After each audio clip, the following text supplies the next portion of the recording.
The fact is BRICS is a real thing. Yeah. Brazil, Russia, India, China, South Africa. They have now added the United Arab Emirates. They have now added Saudi Arabia. They have now added a lot of other nations, and more nations are pouring in to apply to be a part of BRICS nations. China and Russia have come together. They are now exchanging economically. They are replacing the U.S. dollar. This is a very real thing that we have never seen happen. And that's why we don't think it's possible, and we don't know how to respond, because we've never experienced this before. Yeah. In our generation, any generation within the last 200, 300, 400 years, we don't even know that it's a real thing. We still think it's a video game, it's a movie, because we've been so numb to it. We're like, oh, cool. Let me go down the street and use my dollar. Yeah.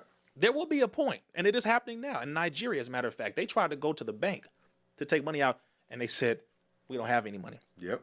People who had Bitcoin in certain nations tried to get it out in US dollars. They said, we can't give you that.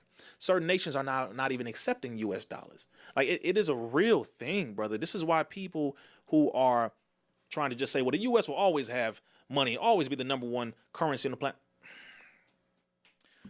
There's at one point you got to stop. You have to be honest about your failing nation, because it's not even yours to begin with. All right. Yeah. So you got to be honest about that too. It's like, you got to stop with this nonsense.